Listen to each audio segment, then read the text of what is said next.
Good morning students. आज हम लोग डिस्कस करेंगे सबसे पहले फेस स्पेस।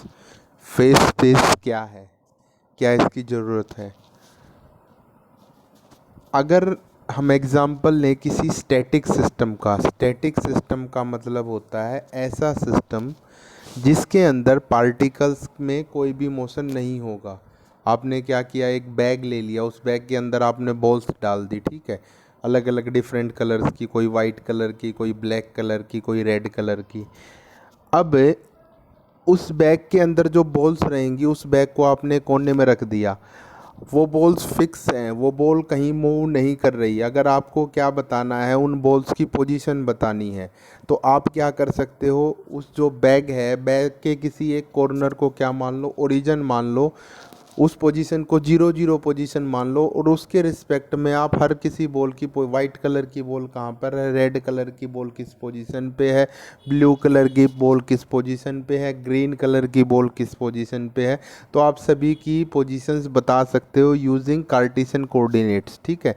तीन कोऑर्डिनेट्स को यूज़ करके आप एक्स वाई जेड, सपोज हम तीन कोऑर्डिनेट एक्सिस मान लें, तो उन तीन कोऑर्डिनेट एक्सिस को यूज़ करके आप क्या कर सकते हो, उस बैग के अंदर जो बॉल्स भरी हुई हैं उनकी पोजीशन बता सकते हो।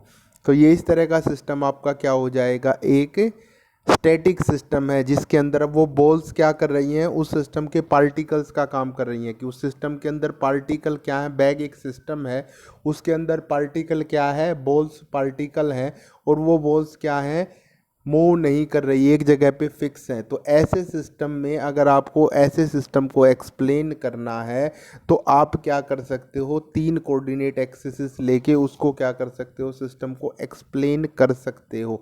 मतलब उसकी पोजीशन को तीन कोऑर्डिनेट एक्सिस के थ्रू आप बता सकते हो। अब वो कार्टेशियन कोऑर्डिनेट सिस्टम हम लेंगे तो उसमें हम तीन एक्स वाई जेड मान लेंगे। अगर मान लो स्फेरिकल कोऑर्डिनेट सिस्टम हम लेंगे तो उसमें हमें क्या मानना पड़ेगा, आर थीटा फाई। तो इस तरह सिलेंड्रिकल लेंगे तो वो सिलेंड्रिकल कोऑर्डिनेट्स हम मान लेंगे। तो ऐसे करके तीन कोऑर्डिनेट्स को यूज़ करके आप उस सिस्टम की कंप्लीट इन्फॉर्मेशन दे सकते हो। तो ये जो तीन कोऑर्डिनेट एक्सिस बनी, और इन तीन कोऑर्डिनेट एक्सिस को मिला के जो स्पेस बना, उस स्पेस को हम बोलते हैं पोजीशन स्पेस। क्या बोलते हैं, पोजीशन स्पेस। तो पोजीशन स्पेस क्या हुआ, the three dimensional space in which the location और position of a particle is completely determined by three position coordinates is known as position space. तो तीन पोजीशन कोऑर्डिनेट्स को यूज करके आपने क्या कर दिया, उस सिस्टम को एक्सप्लेन कर दिया यूजिंग पोजीशन स्पेस। अब सपोज आपका सिस्टम स्टैटिक नहीं है, आपका सिस्टम कैसा है, डायनामिक सिस्टम है। और डायनामिक सिस्टम क्या होता है, जिस सिस्टम के अंदर पार्टिकल्स कंटिन्यूअसली मोशन में हो। जो बॉल्स आपने सिस्टम में मानी थी ना अभी, तो वो बॉल्स रुकी हुई नहीं है, वो बॉल्स क्या कर रही हैं, मूव कर रही हैं। जैसे हम कैरम बोर्ड खेल रहे हैं, ठीक है, कैरम बोर्ड में आप कैरम बोर्ड खेल रहे हो, बहुत सारी उसमें कैरम बोर्ड की क्या है, बॉल्स हैं। वो उनको क्या कर रहे हो आप, जब आप गेम खेलोगे तो वो सब क्या करती रहेंगी, कंटिन्यूअसली मूव करती रहेंगी। तो आपको किसी की पोजीशन बतानी है, तो पोजीशन बताने के अकेली पोजीशन बताने से काम नहीं चलेगा, क्योंकि डायनामिक सिस्टम में क्या होता है कि आपकी पोजीशन के साथ पार्टिकल्स कंटिन्यूअसली मोशन में हैं। अब वो कंटिन्यूअसली मोशन में है, कंटिन्यूअसली मूव कर रहे हैं, तो वो किसी वेलोसिटी के साथ मूव कर रहे हैं, उस पार्टिकल का कुछ मास है।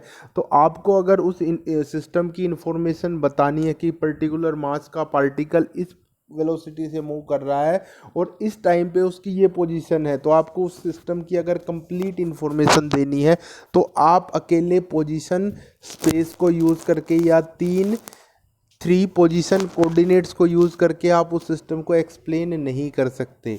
उस सिस्टम को, डायनेमिक सिस्टम को एक्सप्लेन करने के लिए आपको इसके पोजीशन स्पेस के अलावा मोमेंटम भी बतानी पड़ेगी पार्टिकल के, कि ये पार्टिकल की ये मोमेंटम है। क्योंकि मोमेंटम मास और वेलोसिटी दोनों को क्या करता है, इंक्लूड करता है। मोमेंटम किसके इक्वल होता है, मास इनटू वेलोसिटी।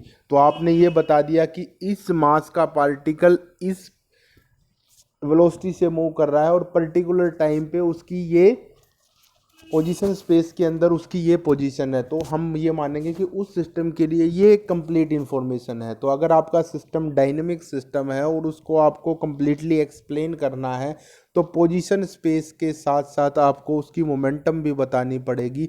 और जैसे हमने पोजीशन स्पेस के अंदर 3 कोऑर्डिनेट एक्सिस मानी थी, ऐसे ही मोमेंटम स्पेस के जो मोमेंटम है उसमें भी हम क्या मानेंगे कि जैसे कार्टेशियन कोऑर्डिनेट सिस्टम हमने माना या पोजीशन कोऑर्डिनेट्स हमने 3 माने एक्स वाई जेड, ऐसे ही 3 मोमेंटम कोऑर्डिनेट, एक एक्स के अलोंग, एक वाई के अलोंग और एक जेड के अलोंग, तो हमने 3 पोजीशन कोऑर्डिनेट्स मोमेंटम कोऑर्डिनेट्स भी मान लिए, जिसको हमने बोला पी एक्स, पी वाई और पी जेड। और इन 3 मोमेंटम कोऑर्डिनेट्स को मिला के जो स्पेस आपका जनरेट हुआ, उस स्पेस को हम क्या बोलेंगे, जो 3 डायमेंशनल स्पेस बना मोमेंटम कोऑर्डिनेट्स को मिला के, पी एक्स वाई जेड को मिला के, उसको हम क्या बोलेंगे, मोमेंटम स्पेस बोलेंगे। तो क्या हो गया, अगर किसी डायनेमिक सिस्टम की आपको कंप्लीट इंफॉर्मेशन या किसी डायनेमिक सिस्टम को आपको कंप्लीटली एक्सप्लेन करना है, तो उसको एक्सप्लेन करने के लिए हमें 3 पोजीशन कोऑर्डिनेट्स के साथ साथ 3 मोमेंटम कोऑर्डिनेट्स भी इंक्लूड करने पड़ेंगे।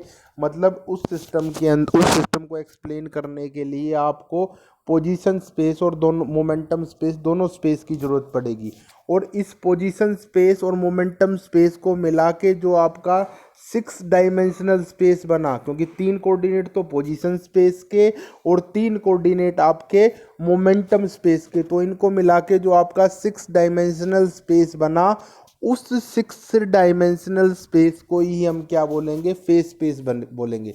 तो बेसिकली फेस स्पेस क्या हो गया, फेस स्पेस क्या हो गया, एक 6 डायमेंशनल स्पेस हो गया जो कि पोजीशन और मोमेंटम के नॉलेज से मिलके बनता है। तो इसकी डेफिनेशन क्या होगी, the combination of position space and momentum space is known as phase space. अब वो फेस स्पेस में कितने डायमेंशनल स्पेस हो गया, वो 6 डायमेंशनल स्पेस हो गया, ठीक है। और अगर आपका एक पार्टिकल की पोजीशन को आपको एक्सप्लेन करना है, तो इन 6 कोऑर्डिनेट्स को यूज़ करके 3 पोजीशन के और 3 मोमेंटम के आप उस एक पार्टिकल को एक्सप्लेन कर सकते हो। सपोज आपके सिस्टम के अंदर n पार्टिकल्स हैं, तो आपको अगर उन n पार्टिकल्स के सिस्टम को एक्सप्लेन करना है, तो आपको कितने कोऑर्डिनेट्स की ज़रूरत पड़ी, एक अगर पार्टिकल है तो 6 कोऑर्डिनेट, अगर n पार्टिकल है तो 6n कोऑर्डिनेट्स की आपको उसके लिए ज़रूरत पड़ेगी, ठीक है। तो ये आपका हो गया फेस स्पेस। अब ये एक हाइपोथेटिकल स्पेस हो गया। अब आपके एक सिलेंडर के अंदर गैस भरी हुई है ना, तो वहाँ पे आपने क्या मान लिया कि एक फेस स्पेस है, वो सिलेंडर के अंदर जो गैस भरी है उसकी एक मोमेंटम की रेंज है कि पर्टिकुलर मोमेंटम से स्टार्ट हो गए मैक्सिमम मोमेंटम इस रेंज तक जाएगी, और एक पोजीशन की स्पेस है कि पर्टिकुलर पोजीशन सपोज 0 से शुरू होके और किसी वैल्यू तक जाएगी, एक्स की वैल्यू 0 से स्टार्ट हो गई, मैक्सिमम वैल्यू इतनी हो सकती है, जो उसके डायमेंशन सिलेंडर के होंगे। या आपने क्या एक स्क्वायर बॉक्स के अंदर क्या कर लिया, कुछ पार्टिकल्स भर लिए अपने, वो आपका सिस्टम बन गया, तो उसको इसके एक कॉर्नर को आपने ओरिजिन मान लिया, तो उसकी जो डायमेंशंस होंगी, जैसे वो क्यूबिकल अगर आपका बॉक्स है, तो उस क्यूबिकल बॉक्स की एक साइड की लेंथ सपोज ए है, दूसरी की बी है, तीसरी की सी है, तो वो ए बी सी आपकी क्या हो जाएंगी, एक्स वाई जेड की लिमिटिंग वैल्यूज़ हो जाएंगी। इसी तरह आपकी मोमेंटम की कुछ लिमिटिंग वैल्यूज़ हो जाएंगी, और वो 6 डायमेंशन मिला के आपका क्या बनाएंगे, वो फेस स्पेस बनाएंगे।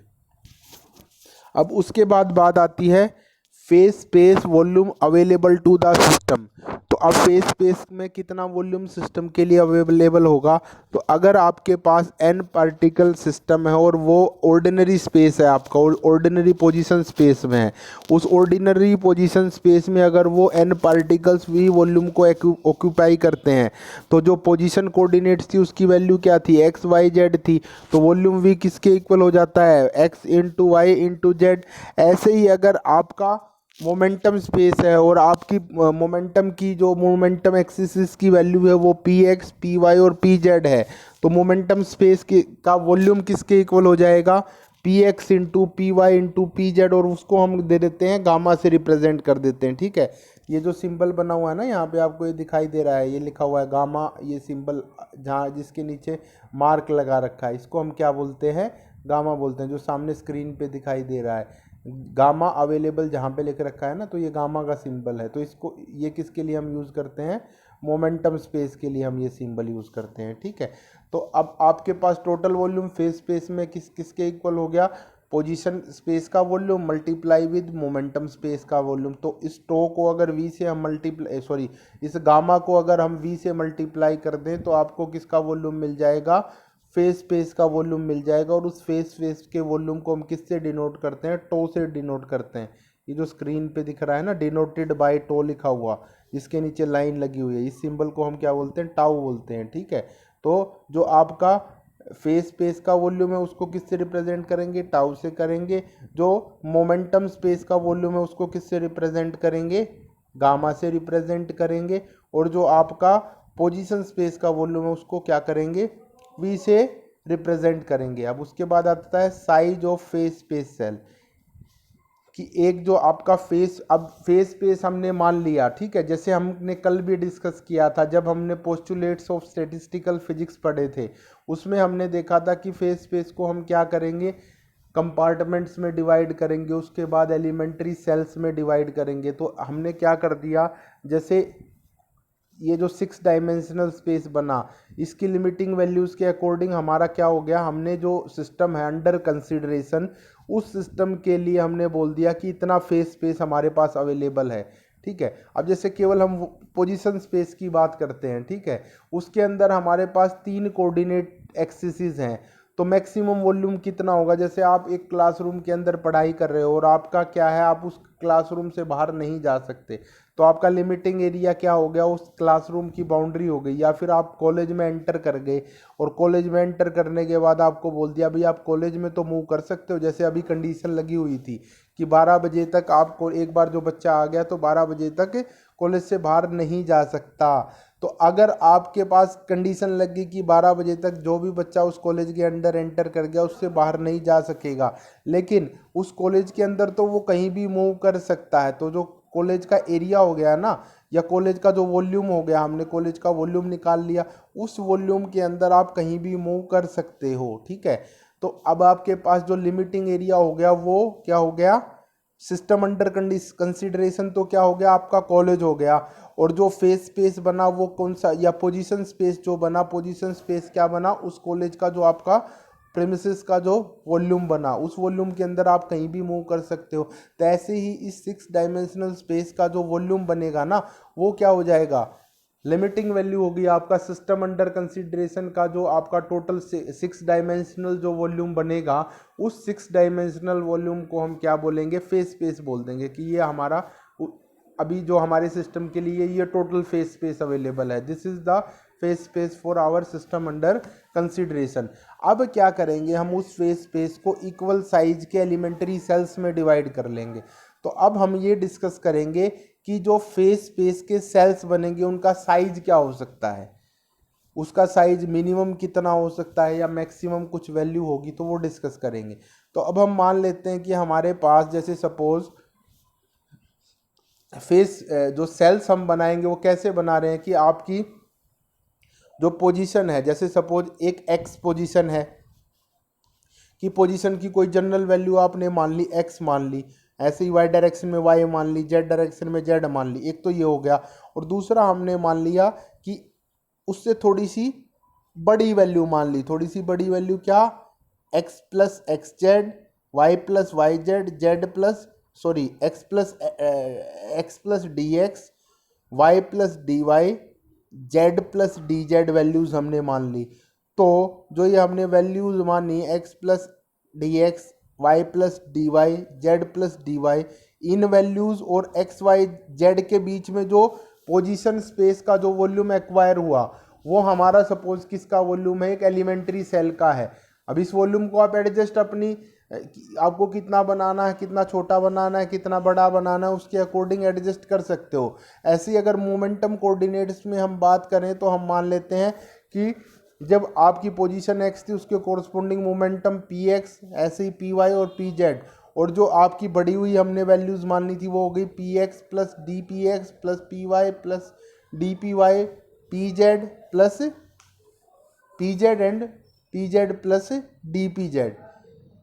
तो अगर जो आपका अभी एलिमेंट्री सेल बना, इन डायमेंशंस के अंदर आपका एलिमेंट्री सेल बन गया, तो तो अब इस एलिमेंट्री सेल का वॉल्यूम अगर हमें निकालना हो तो क्या होगा, वॉल्यूम अवेलेबल वॉल्यूम इस एलिमेंट्री सेल का कि अलग अलग पहले हम पोजीशन स्पेस का वॉल्यूम निकाल लें और उसके बाद हम निकाल लें मोमेंटम स्पेस का वॉल्यूम। तो पोजीशन स्पेस का जब हमने वॉल्यूम निकाला तो पोजीशन स्पेस का वॉल्यूम किसके इक्वल होगा कि जो आपका एक्स एक्सिस में जो टोटल लेंथ इस वॉल्यूम के अंदर आ रही है, टोटल लेंथ कितनी आ रही है एक्स एक्सिस के अंदर, एक्स कहाँ से कहाँ तक, एक्स प्लस डी एक्स और एक्स के बीच में है। तो हम क्या करेंगे, फाइनल वैल्यू से इनिशियल माइनस कर देंगे तो हमारे पास क्या बन जाएगा कि ये जो फेस स्पेस का जो सेल बना रहे हैं हम, इसका कितनी लेंथ होगी एक्स एक्सिस के अलोंग, तो वो क्या हो जाएगी x plus D x minus x, that means D x. ऐसे ही वाई के अलोंग क्या हो जाएगी डी वाई, ऐसे ही जेड के अलोंग क्या हो जाएगी डी जेड। तो हमारे पास वॉल्यूम क्या हो गया, तीनों एक्सिस को अगर आपस में मल्टीप्लाई कर दें, तीनों एक्सिस के अलोंग जो डायमेंशन हमारी आई उसको आपस में क्या कर दें, उस लेंथ को आपस में मल्टीप्लाई कर दें, तो हमारे पास क्या बन जाएगा कि जो इस एलिमेंट्री सेल का पोजीशन स्पेस के अंदर जो वॉल्यूम बनेगा वो निकल जाएगा। उसको हम क्या करते हैं, छोटा वॉल्यूम है इसलिए उसको डीवी से रिप्रेजेंट करते हैं और वो किसके इक्वल हो जाएगा D X into D Y into D Z. Similarly momentum space में जो स्मॉल वॉल्यूम बना डी गामा वो किसके इक्वल बन गया D P X D P Y और डी पी जेड। और टोटल फेस स्पेस में हम वॉल्यूम की बात करेंगे तो वो डी टाउ किसके इक्वल हो जाएगा D V into D gamma, मतलब D X D Y D Z into D P X D P Y और डी पी जेड। तो ये आपके क्या बन गए, जो आपका वॉल्यूम बना किसके अंदर, किसके लिए, जो मोमेंटम जो एलिमेंट्री सेल लिया आपने कि आपने छोटे छोटे एलिमेंट्री सेल्स में उसको डिवाइड कर दिया और यहाँ पे आपने बोला कि एक एलिमेंट्री सेल का वॉल्यूम डी टाउ किसके इक्वल बना D X D Y D Z और D P X D P Y और डी पी जेड। ठीक है, अब इस वॉल्यूम डी टाउ को, तो ये वॉल्यूम किस इंटरवल में हो गया, मोमेंटम इंटरवल तो हो गया D P X D P Y और डी पी जेड इसके लिए, और पोजीशन हो गई, मतलब क्या हो गया all this particle lie in an element of volume. जो भी मतलब इस वॉल्यूम के अंदर जो पार्टिकल्स इस सेल के अंदर, मान लो ये तो आपने एक सेल बना दिया, अब इस सेल के अंदर कोई बॉल फेंकोगे तो बॉल जाके गिरेगी, या पार्टिकल कंटिन्यूसली मोशन कर रहे हैं तो इस सेल के अंदर भी पार्टिकल्स जाएंगे। तो इस ये सेल कैसा सेल बना और इसके अंदर कैसे पार्टिकल जाएंगे, तो इसके अंदर वो पार्टिकल जाएंगे all this particle in an element of volume D X D Y D Z in ordinary space and possesses momenta which lie in an element of volume D P X D P Y D P Z in momentum space. मतलब क्या हो गया, जिन particles की position D P X D P Y और D P Z के बीच में है और जिनकी मोमेंटम जिनकी position D X D Y और डी जेड के बीच में और जिनकी momentum D P X D P Y और डी पी जेड के बीच में, वो सारे पार्टिकल इस सेल के अंदर जाके फॉल करेंगे। ठीक है, तो अब इस सेल का वॉल्यूम हमने देख लिया, डी टाउ किसके इक्वल है D X D Y D Z into D P X D P Y into D P Z. और अब इसको डी टाउ को हम किसके इक्वल मान लेते हैं, एच नोट क्यूब के इक्वल मान लेते हैं। जो D X into D P X को हमने एच नोट मान लिया, ठीक है, D Y D P Y को भी एच नोट और D Z D P Z को भी एच नोट, तो इस पूरे वॉल्यूम डी टाउ को हमने एच नोट क्यूब के इक्वल मान लिया। अब हम ये देखते हैं कि ये जो वॉल्यूम एच नोट क्यूब बना, ये एच नोट क्यूब वॉल्यूम की मैक्सिमम वैल्यू कितनी हो सकती है, मिनिमम वैल्यू कितनी हो सकती है।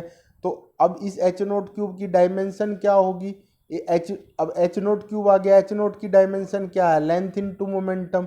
लेंथ इनटू मोमेंटम का मतलब क्या हो गया, लेंथ इनटू मोमेंटम का मतलब मास इनटू वेलोसिटी, और मास इनटू वेलोसिटी का मतलब लेंथ बाई सेकंड।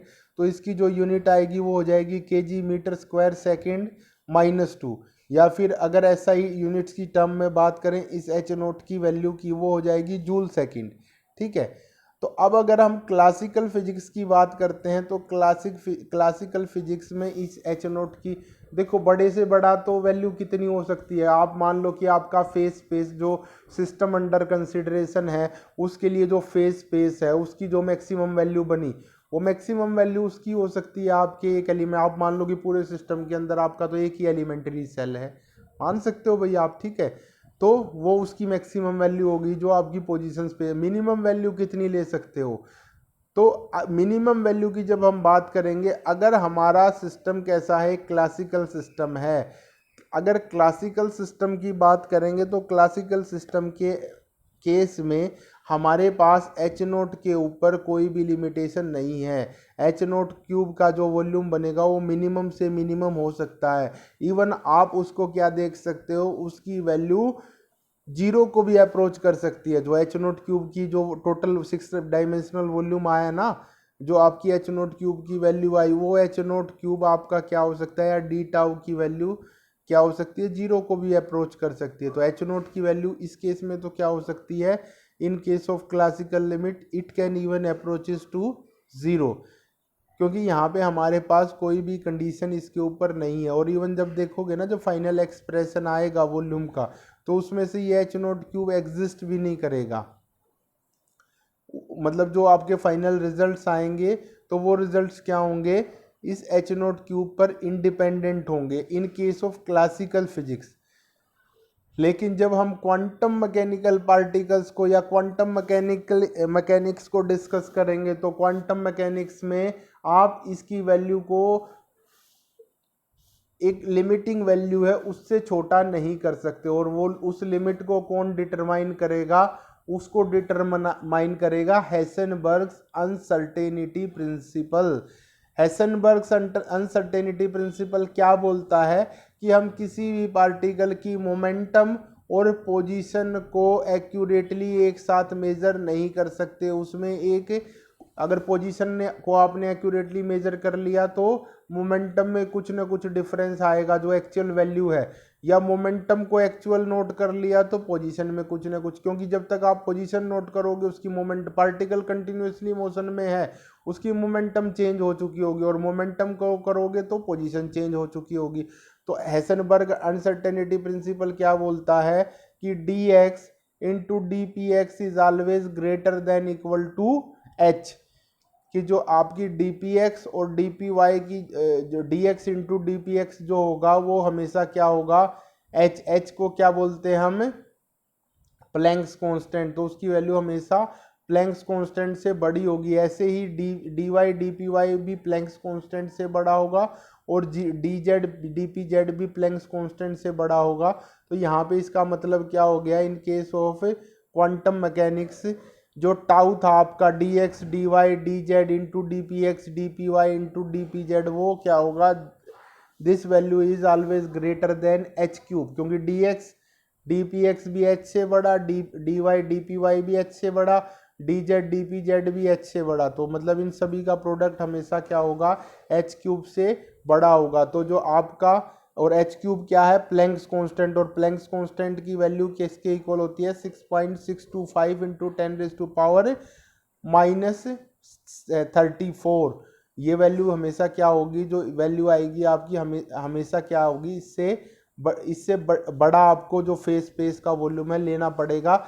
इस वैल्यू से छोटा आप फेस स्पेस का वॉल्यूम नहीं ले सकते इन केस ऑफ क्वांटम मैकेनिक्स। ठीक है, तो अब यहाँ से क्या हो जाएगा आपके पास, total number of cell in phase space किसके इक्वल हो जाएगा, टोटल नंबर ऑफ, ये तो हमने डिस्कस कर लिया कि फेस स्पेस का जो फेस स्पेस के अंदर जो एलिमेंट्री सेल्स बनेंगे, उन एलिमेंट्री सेल्स का जो वॉल्यूम होगा वो मिनिमम किसके इक्वल हो सकता है, एच क्यूब के इक्वल हो सकता है, इससे छोटा नहीं हो सकता। एच क्यूब से छोटा वॉल्यूम हम नहीं ले सकते।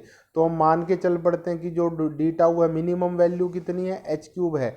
तो टोटल कितने आपके फेस स्पेस में सेल होंगे, तो टोटल कितने सेल होंगे, total volume of face space जो आपने फेस सिस्टम अंडर कंसिडरेशन है आपका, उसका जो टोटल फेस स्पेस का वॉल्यूम बना divided by volume of one elementary cell, तो टोटल वॉल्यूम कितना बनेगा। अगर हम क्या कर दें, जो आपकी लिमिटिंग वैल्यूज हैं उनके अंदर D X D Y D Z D P X D P Y D P Z, इस प्रोडक्ट को क्या कर दें, इंटीग्रेट कर दें, तो क्या मिल जाएगा आपको, टोटल वॉल्यूम मिल जाएगा। और उस टोटल वॉल्यूम को अगर एक फेस स्पेस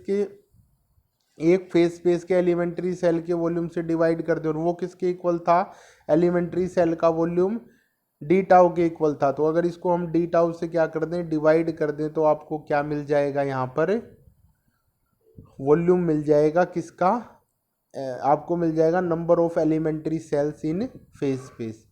तो यहाँ पे क्या हो जाएगा, और जो आपका इंटीग्रेशन करके वैल्यू आएगी D P X D X D Y D Z और D P X D P Y D P Z की, ये किसके इक्वल आएगी, पोजीशन स्पेस के जो कोऑर्डिनेट्स हैं उनका इंटीग्रेशन, तो total volume under position space V, और जो मोमेंटम स्पेस के D P X D P Y D P Z थे इनका इंटीग्रेशन लिमिटिंग वैल्यूज़ में करेंगे, तो ये किसके इक्वल आएगा, total volume of momentum space gamma. तो v इंटू गामा किस को अगर डी टाउ से डिवाइड कर दें तो वो क्या हो जाएगा, आपके पास क्या आ जाएगा, total number of elementary cells in phase space. और डी टाउ की वैल्यू अगर क्लासिकल सिस्टम की बात करें तो ये क्या है, एच नोट क्यूब। तो वी गामा को किससे डिवाइड कर दिया आपने, एच नोट क्यूब से। और अगर हम बात करें क्वांटम मैकेनिकल सिस्टम की, तो उस केस में क्या हो जाएगा, डी टाउ की मिनिमम वैल्यू कितनी, एच क्यूब। तो यहाँ पे क्या हो जाएगा, नंबर ऑफ एलिमेंट्री सेल्स किसके इक्वल हो जाएंगे, V gamma divided by H cube के। तो इस तरह से आपका एग्जिस्ट करेगा। अब उसके बाद अगर हम क्या करें, जो आपके जो फेज स्पेस है उस फेज स्पेस को हम क्या करते हैं, किस तरह से उसका डिवीज़न करेंगे। तो फेज स्पेस को हम क्या कर देंगे, उसका डिवीज़न कर देंगे एलिमेंट्री, जैसे कल भी बताया था जब postulates of physics statistical physics पढ़ रहे थे, कि जो आपका फेज स्पेस है उसको हम क्या करेंगे, कंपार्टमेंट्स में डिवाइड करें। सबसे पहले तो उसको क्या करेंगे, elementary cells of equal size में डिवाइड कर देंगे, कि मतलब एक रूम है उस रूम को हम इक्वल 10 पार्ट्स में डिवाइड कर दिया, ठीक है। अब उसके बाद फिर हम क्या बनाएंगे, कंपार्टमेंट्स बना लेंगे, कि एक कंपार्टमेंट के, अब जो कंपार्टमेंट्स बनाएंगे ना उन कंपार्टमेंट्स का साइज डिफरेंट हो सकता है। हमने क्या कर लिया, पहले रूम को 10 इक्वल पार्ट्स में डिवाइड कर लिया, ठीक है। ये तो आपने मान लिए एलिमेंट्री सेल्स बन गए। उसके बाद आप जोन बना रहे हो, ठीक है। अब जैसे पूरे इंडिया को सभी इक्वल पार्ट्स में डिवाइड कर दिया, उसके बाद हमने क्या बना दी, जोन्स बना दी। जैसे रेलवे की जोन होती है ना, ये नॉर्दर्न जोन है, ये ईस्टर्न जोन है, ये वेस्टर्न जोन है। सपोज पूरे इंडिया की हमने 4 मेन जोन बनाई, और उसके बाद हमने सब जोन्स बना दी। वो लेकिन जो सब जोन्स बनाएंगे ना वो इक्वल साइज की बनाएंगे सारी, कि पूरे इंडिया को पहले सब जोन्स में डिवाइड कर दिया, उसके बाद हमने जोन्स बनाई। अब क्या हो सकता है, जो सब जोन्स बनी वो टोटल एरिया को मान लो 50, हमने सब जोन्स बनाई तो टोटल इंडिया का जो एरिया है उसको क्या कर दिया, 50 इक्वल पार्ट्स में डिवाइड कर दिया। लेकिन अब उस 50 इक्वल पार्ट से हमें क्या बनानी है, 4 जोन्स बनानी है। तो ऐसा हो सकता है कि किसी जोन में जो सब जोन है वो ज़्यादा हो जाए, किसी जोन में सब जोन कम हो जाए। तो यहाँ पे भी ऐसा ही होगा कि हम जो एलिमेंट्री सेल्स में डिवाइड करेंगे वो तो क्या करेंगे, इक्वल साइज के एलिमेंट्री सेल्स में डिवाइड करेंगे। उसके बाद हम जब कंपार्टमेंट्स में डिवाइड करेंगे तो एक कंपार्टमेंट के अंदर नंबर ऑफ सेल डिफर कर सकते हैं, कि पहले कंपार्टमेंट के अंदर 4 ही सेल लिए हमने, दूसरे कंपार्टमेंट के लिए 6 सेल लिए हमने, तीसरे कंपार्टमेंट के लिए 10 सेल लिए। जैसे कि मैंने कल वो एग्जाम्पल लिया था कि भी आपके पास क्या है, एक हॉल के अंदर आपका एग्ज़ाम हो रहा है और उसके अंदर आपने क्या कर दिए, पहले उसको बेंच लगा के पूरे हॉल को डिवाइड कर दिया, पूरे हॉल में बेंचेस लगा दिए, वो तो आपके हो गए एलिमेंट्री सेल्स। अब क्या हुआ कि आपके पास 5 जैसे सपोज रोज बनी उसमें, ठीक है, 5 कॉलम बन गए आपके। 5 कॉलम बने तो उन 5 कॉलम्स में अब 3 टीचर्स की ड्यूटी है, वो किस तरह से डिवाइड करें। तो जो नया टीचर था उसको तो केवल एक कॉलम दे दिया, भैया आप इस एक कॉलम को रखो। अब वो कॉलम क्या हो गया, एक कॉलम के अंदर बेंचेस क्या है, सपोज 10 बेंच लगे हुए हैं हर कॉलम के अंदर, तो 5 कॉलम्स आपके बन गए। उन पांचों कॉलम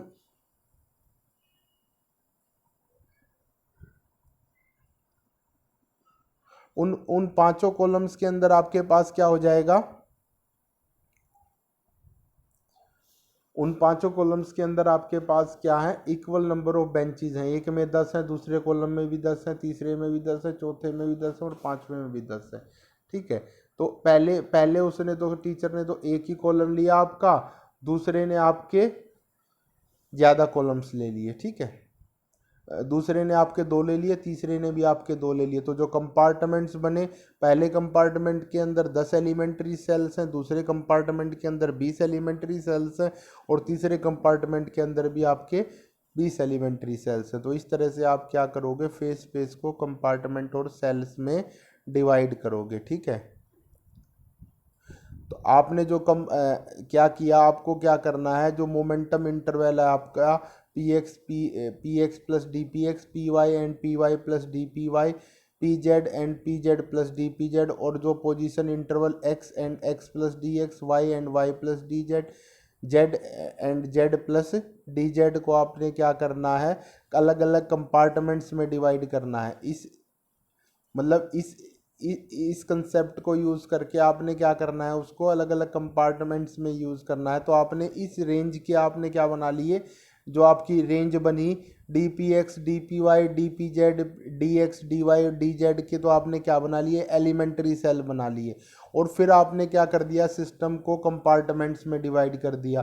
तो टोटल जो आपने सिस्टम को कंपार्टमेंट्स में डिवाइड किया, तो हम मान के चलते हैं कि आपने सिस्टम को के कंपार्टमेंट्स में डिवाइड कर दिया। तो उनके कंपार्टमेंट्स की आपने नंबरिंग कर दी 1 2 3 अप टू के। ऐसे ही आपने क्या किया, जो आपका एक, अब हम मानते हैं एक पहले कंपार्टमेंट के अंदर G1 एलिमेंट्री सेल्स हैं, दूसरे कंपार्टमेंट के अंदर G2 एलिमेंट्री सेल्स हैं, तीसरे कंपार्टमेंट के अंदर G3 एलिमेंट्री सेल्स हैं, और kth कंपार्टमेंट के अंदर G के एलिमेंट्री सेल्स हैं। जैसे कि मैंने अभी आपको बताया, कंपार्टमेंट के अंदर एलिमेंट्री सेल्स डिफर कर सकते हैं, ठीक है, लेकिन सभी एलिमेंट्री सेल्स का साइज क्या रहेगा, सेम रहेगा। तो अब क्या हो गया, हमने क्या बोले, हमने के कंपार्टमेंट में पूरे फेस स्पेस को डिवाइड कर दिया। उन के कंपार्टमेंट्स में से पहले कंपार्टमेंट में हमारे कितने सेल्स हैं, उसको हमने बोल दिया G1 सेल्स हैं, दूसरे में हमारे G2 सेल्स हैं, तीसरे में हमारे G3 सेल्स हैं, और kth में हमारे Gk सेल्स हैं। अब हम क्या बोलते हैं कि हमारे पास मान लो टोटल n पार्टिकल्स हैं पूरे सिस्टम के अंदर, और इन n पार्टिकल्स में से हमें क्या करना है, पार्टिकल्स को के कंपार्टमेंट्स में डिस्ट्रीब्यूट करना है। तो हम मान लेते हैं कि जो पहला कंपार्टमेंट था उसके अंदर क्या गए, N1 पार्टिकल गए, दूसरे कंपार्टमेंट के अंदर N2 पार्टिकल गए, तीसरे कंपार्टमेंट के अंदर N3 पार्टिकल गए, और kth कंपार्टमेंट के अंदर N के पार्टिकल्स गए। तो अगर पहले कंपार्टमेंट की बात करेंगे तो उस पहले कंपार्टमेंट के अंदर N1 पार्टिकल्स हैं और G1 एलिमेंट्री सेल्स हैं। तो ये N1 पार्टिकल्स उन G1 एलिमेंट्री सेल्स के अंदर जाके बैठेंगे। पहला कंपार्टमेंट है, सपोज N1, जो N1 की वैल्यू हम मान लेते हैं 3 की, पहले कंपार्टमेंट के अंदर 3 एलिमेंट्री सेल्स हैं, और उसके अंदर हम बोल देते हैं कि 6, N1 की वैल्यू है हमारी 6, और जो आपकी G1 की वैल्यू है सपोज वो कितनी है, 3 है। तो पहले कंपार्टमेंट के अंदर 3 एलिमेंट्री सेल्स हैं और 6 पार्टिकल हैं। तो वो 6 पार्टिकल क्या होंगे, उन 3 एलिमेंट्री सेल्स में जाके बैठेंगे। तो कैसे बैठेंगे वो, कि एक एलिमेंट्री सेल के अंदर आपके 2 पार्टिकल्स आ गए। तो इस तरह से इसका क्या होगा, आपका डिस्ट्रीब्यूशन होगा। और ऐसे करते करते आपका सिस्टम क्या है, एक प्रैक्टिकल सिस्टम की बात करें तो उसमें किस तरह का सिस्टम होगा आपका। एक सपोज गैसियस सिस्टम है जिसके अंदर पार्टिकल्स आपके कंटिन्यूसली मोशन में हैं।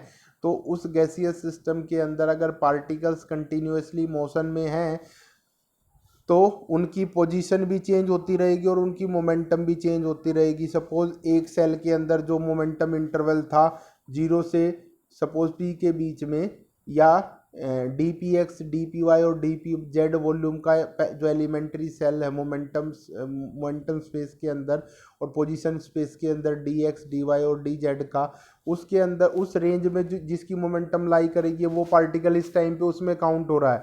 लेकिन वो कंटिन्यूसली मोशन में है, तो अब मोशन के कारण उसकी क्या हो चुकी है, पोजीशन भी चेंज हो चुकी है और मोमेंटम, क्योंकि पार्टिकल्स आपस में टकरा भी रहे हैं तो इसलिए उनकी वेलोसिटीज भी चेंज हो रही हैं।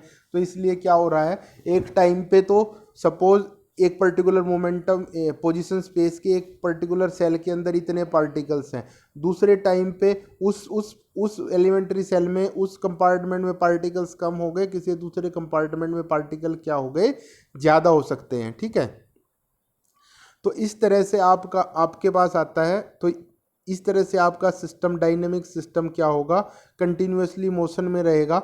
और पार्टिकल कब तक कंटिन्यूसली मोशन में रहते रहेंगे, और एक टाइम ऐसा आएगा जब आपका सिस्टम किसको अचीव कर लेगा, इक्विलिब्रियम स्टेट को। मतलब उसके डिस्ट्रीब्यूशन में इक्विलिब्रियम स्टेट को अचीव करने के बाद ज़्यादा चेंज नहीं आएगा, या तो पार्टिकल्स उस इक्विलिब्रियम स्टेट में रहेंगे या उस इक्विलिब्रियम स्टेट से जो थोड़ा सा उसके पास वाला जो स्टेट है उसमें चले जाएंगे। तो जो मोस्ट प्रोबेबल मैक्रो स्टेट बोल लो या इक्विलिब्रियम स्टेट बोल लो, पार्टिकल्स ज़्यादातर फिर कहाँ रहेंगे, उसमें ही रहेंगे। ठीक है, जो डिस्ट्रीब्यूशन होगा आपका पार्टिकल्स का कंपार्टमेंट और सेल में, वो इस तरह से होगा कि वो एक बार इक्विलिब्रियम स्टेट अचीव हो गया तो वो डिस्ट्रीब्यूशन फिर आपका ज़्यादा डिस्टर्ब नहीं होगा। ठीक है, उसके बाद आता है ऑक्यूपेशन इंडेक्स। ऑक्यूपेशन इंडेक्स क्या है कि the number of particle per unit cell is called occupation index, कि एक एलिमेंट्री सेल में आपके कितने पार्टिकल आ रहे हैं उसको हम क्या बोलेंगे, ऑक्यूपेशन इंडेक्स बोलेंगे। तो हमने क्या बोला कि अगर आपके पास जो पहला जो जैसे मान लो सपोज आपके पास ith कंपार्टमेंट है, उस ith कंपार्टमेंट में आपके पास क्या है, Ni तो पार्टिकल्स हैं और Gi सेल्स हैं। ठीक है, तो एक सेल के अंदर कितने पार्टिकल आएंगे, तो पार्टिकल को अगर हम नंबर ऑफ सेल से डिवाइड कर दें तो आपके पास क्या निकल जाएगा, ऑक्यूपेशन इंडेक्स। तो ऑक्यूपेशन इंडेक्स की वैल्यू किसके इक्वल होगी, Ni/Gi के इक्वल होगी, कि number of particles in particular compartment divided by number of cells in that compartment. जैसे हमने अभी एग्जांपल लिया था कि पहले कंपार्टमेंट में आपके पास 3 तो क्या है, एलिमेंट्री सेल्स हैं और 6 पार्टिकल हैं। ठीक है, तो 6 तो आपके पास पार्टिकल हैं और एलिमेंट्री सेल कितने हैं, 3 हैं। तो Gi की वैल्यू 3 है और Ni की वैल्यू 6 है। तो ऑक्यूपेशन इंडेक्स इसका कितना हो जाएगा, 6/3 मतलब 2। मतलब क्या हुआ कि एक एलिमेंट्री सेल कितने पार्टिकल्स को एक्वायर कर रहा है, 2 पार्टिकल्स को एक्वायर कर रहा है। तो ये क्या होगा आपका ऑक्यूपेशन इंडेक्स। इससे आगे का नेक्स्ट लेक्चर में डिस्कस करेंगे। Thank you.